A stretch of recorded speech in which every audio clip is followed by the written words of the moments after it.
Salut, aujourd'hui on va parler d'un documentaire que je viens de tourner et je vais vous montrer les coulisses de cette aventure. Allez, c'est parti. Donc là c'est parti, on est à l'aéroport d'Abu Dhabi et 2 heures d'avion pour aller à Socotra. Donc allez, c'est parti.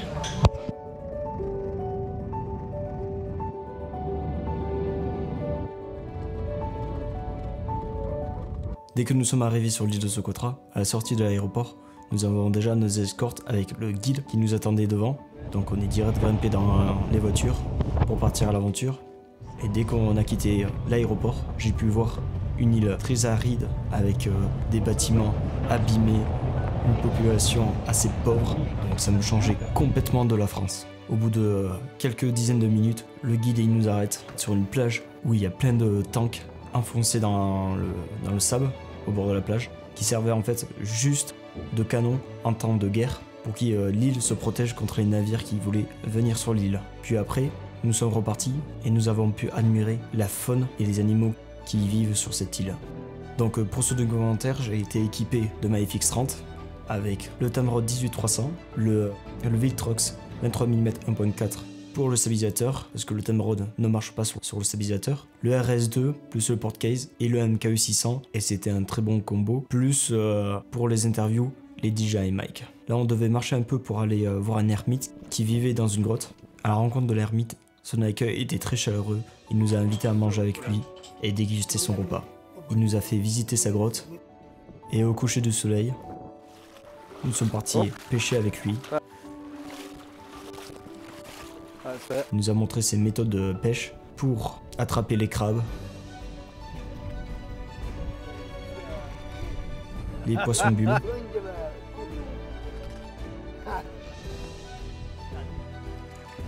et une raie, et pour nous montrer la facilité, l'espérance qu'il a pour attraper tous ces poissons.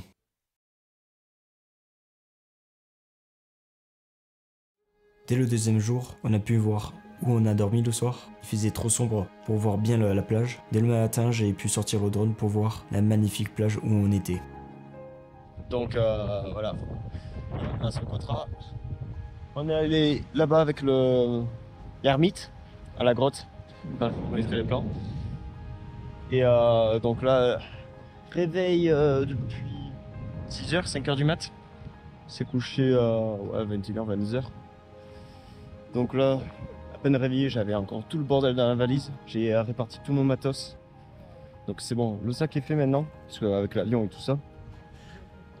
Donc, batterie en bas, tout ça. Tout ce qui est câblage. Là, t'as la cam, la FX30 avec le MK600. Et le RS. Là, il y a le reste de la valise qui a pris bien cher. Je crois que ma copine elle va être dégoûtée, c'est la sienne. Donc, ouais, maintenant on va partir plonger. Sauf qu'on a hésité entre qu'on fasse des plans de drone, mais bon, il n'y a pas de soleil, c'est tout nuageux. Et que j'aille dans l'eau avec les personnes qui font de l'apnée. Je pense qu'on verra encore quand on sera là-bas. Pour voir quelle est la meilleure solution. Donc, bah allez, c'est parti. Donc ensuite, nous sommes partis en bateau pour que les personnes où on filme aillent faire de l'apnée dans la mer. Mais par contre, on n'était vraiment pas prêts pour ce qui allait se passer. Dès qu'on est monté sur le bateau, que nous avons pris la mer, des rafales de vent, une mer agitée, le bateau bougeait dans tous les sens et c'était très compliqué de filmer.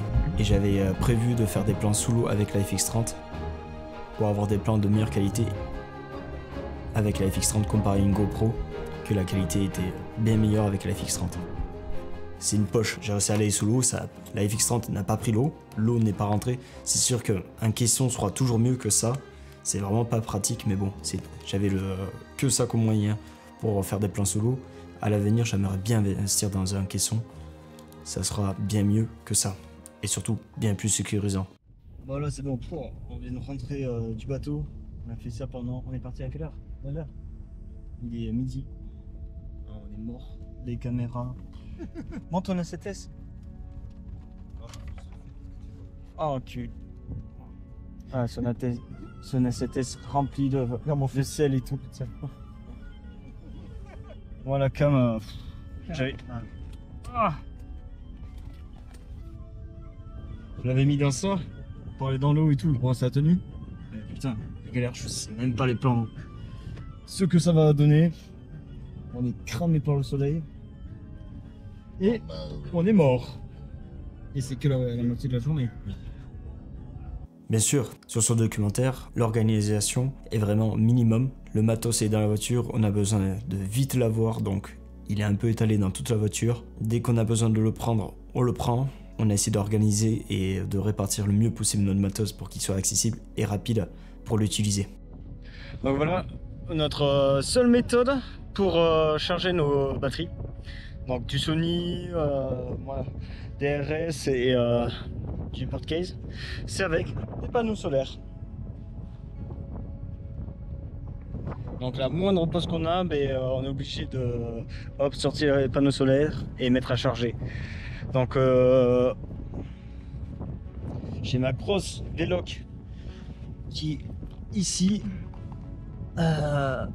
qui est en train de charger, qui devrait mettre à peu près toute la journée à charger, j'espère. Parce qu'elle tient juste la nuit en fait pour recharger le reste. Sauf que il me reste plus qu'une seule prise, la prise USB-C qui lui permet de charger. Les autres, la prise USB et la prise USB-C ont cramé quand j'ai voulu mettre le chargeur des FPV. Donc c'est un peu la merde parce il me reste plus que 4 batteries pour le drone FPV, et alors que il n'y a pas de prise secteur. Alors le problème que j'ai eu avec ma grosse Veloc, c'est que la Veloc devait me servir pour me charger mes batteries de drone FPV via la prise USB-C, sauf que la Veloc via la prise USB-C était limitée à 40 watts, et sauf que pour alimenter des batteries 6S, ça demande presque 40 watts, donc pour la charge minimum, donc quand j'avais mis un 1C, ça demandait plus de 40 watts, et donc les prises ont grillé. J'avais pas vérifié plus que ça avant, donc ça a grillé en fait 2 prises sur 4. J'avais plus de moyens pour recharger mes batteries de drone FPV. Après la pause de chargement via les panneaux solaires, nous sommes partis dans un grand canyon où la route pour y accéder est très aride. Nos véhicules sont mis à rude épreuve. Il nous aura fallu toute l'après-midi pour traverser ce canyon.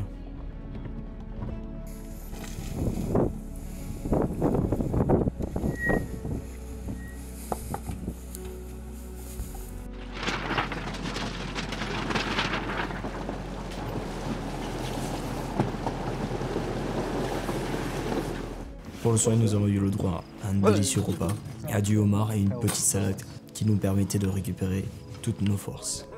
Après ce bon repas, nous sommes partis se coucher. Dès le lever du jour, un soleil radieux, mais énormément de vent. Nous avons attendu que tout le monde se lève pour aller déjeuner, et un enfant et sa mère, ils nous ont rejoints pour déjeuner. Nous avons décidé de lui offrir un banc de foot pour que nous fassions une petite partie de foot tous ensemble. Nous avons fait une halte pour grimper à un petit pic pour voir l'envergure du décor. Mais arrivé en haut de ce pic, des rafales de vent surpuissantes que nous prenons en pleine face. Impossible de filmer, donc nous avons décidé de repartir aussitôt.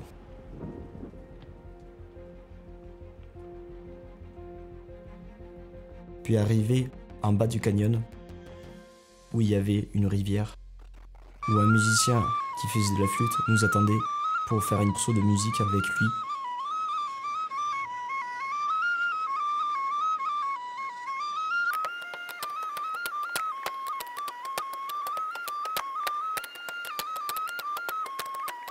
Après ce petit moment convivial, nous avons décidé de partir du canyon.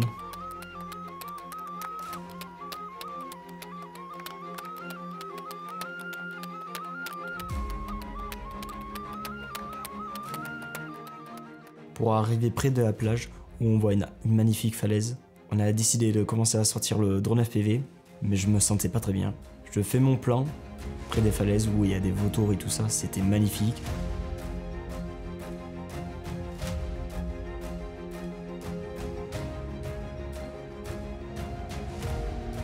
Je décide de faire un dernier plan près des voitures via la route pour faire une magnifique ligne, sauf que malheureusement, il se passe un drame.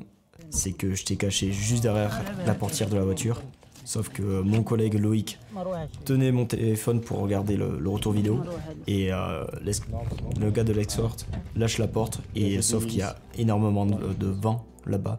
Donc la portière se ferme, j'étais juste caché derrière. Donc je me la prends plein fait, je me fais tomber la radio, donc le drone se crache. On le récupère, il a pas de dégâts à part des hélices mortes, donc je l'échange. Mais encore heureux qu'il y a eu rien, il n'y a pas eu de gros dégâts. J'avais vraiment pas le temps de le réparer. Après ce crash, le soir même, je n'ai pas pu filmer, je me sentais vraiment pas bien. Parce que le jour même, j'avais pris en fait une insolation et je me sentais pas du tout en état, donc je suis directement allé me coucher le soir même. Quand je me suis levé, j'ai pu voir l'envergure du décor, que du sable à l'horizon.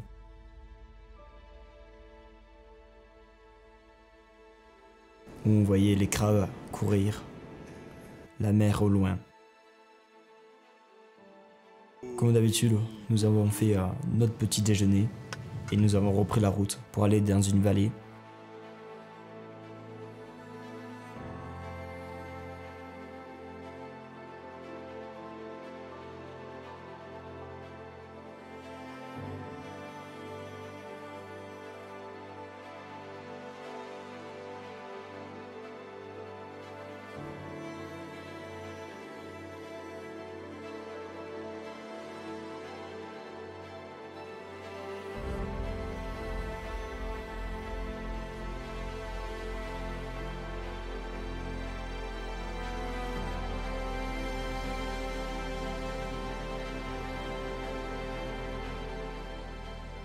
Après cet arrêt, on était invités à manger chez des habitants dans un petit village où ils nous montraient un peu leur culture, leurs fruits, leurs légumes qu'ils cultivaient et nous avons fait connaissance d'un petit caméléon.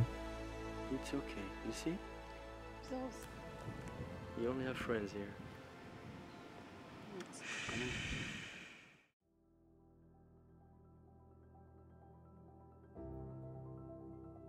Le 5e jour, plusieurs heures de route pour traverser quelques montagnes, pour aller à une rivière où le décor est incroyable. Pour accéder à cette rivière, nous avons dû faire une petite randonnée de quelques heures pour y accéder.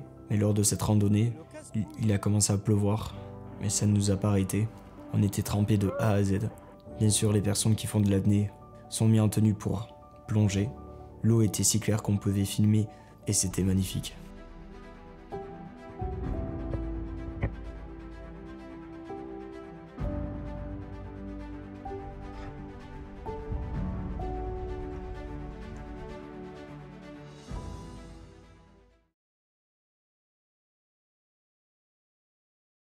Donc là on est au 6e jour, il reste plus qu'aujourd'hui et demain pour finir ce documentaire.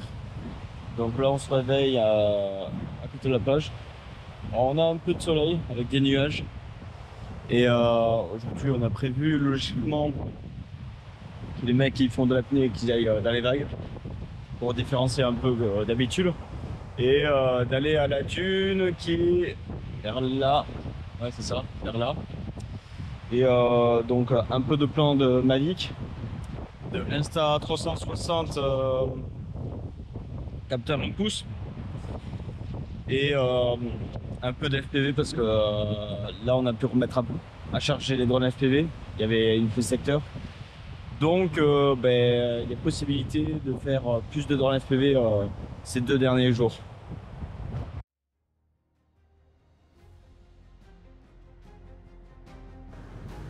Les personnes qui font de l'apnée sont parties à la mer malgré les vagues qui étaient très puissantes.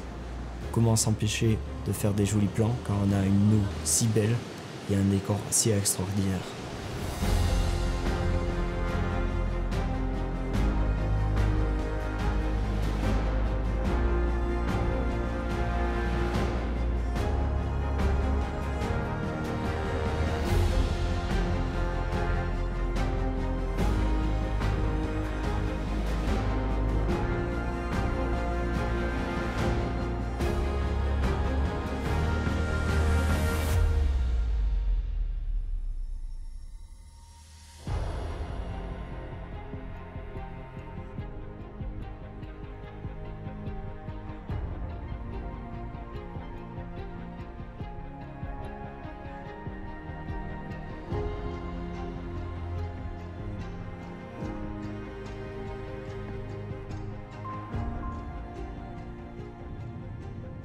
Puis après, changement encore de lieu. Après quelques heures de route en voiture, à rouler sur du béton et du sable, nous sommes arrivés à notre dernier lieu où on allait dormir. Nous avons décidé d'aller à une dune de sable qui faisait plus de 300 mètres pour voir le décor qu'il y avait au-dessus de cette dune. Manque de temps, quand on est arrivé en haut de la dune, il commençait à faire nuit, sauf que moi je voulais sortir le Mavic pour les filmer en train de descendre. Et sauf que j'avais pris mon gros sac de 20 kg et j'avais mis beaucoup de temps pour monter. Et donc mon collègue Loïc avait pris le relais avec son A7S pour faire des ralentis en train de les filmer en train de descendre. Et moi je prenais le relais avec le Mavic pour prendre toute la descente via le Mavic. Sauf que la méthode que j'ai trouvée pour descendre au plus vite, pour descendre cette dune, faire des gros bonds Comment il court de ce plusieurs con? mètres pour On descendre au dirait plus un vite. gogol. J'étais mort toute la soirée après.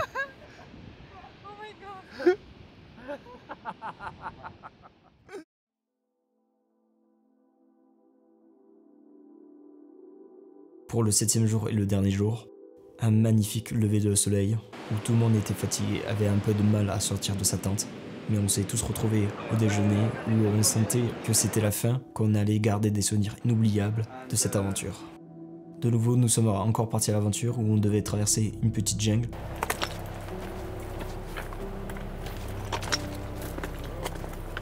C'est un jeune du village qui nous a amenés à cette grotte.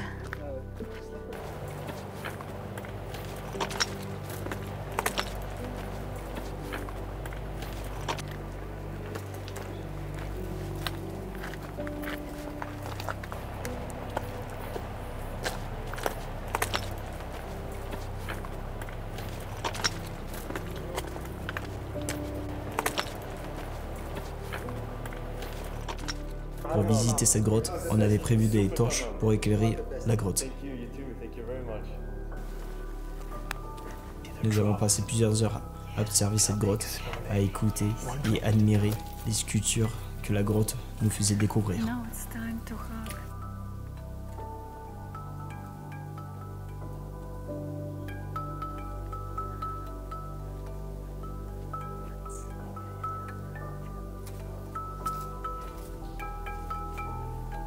Et la grotte sera notre dernier lieu avant de prendre l'avion pour rentrer en France.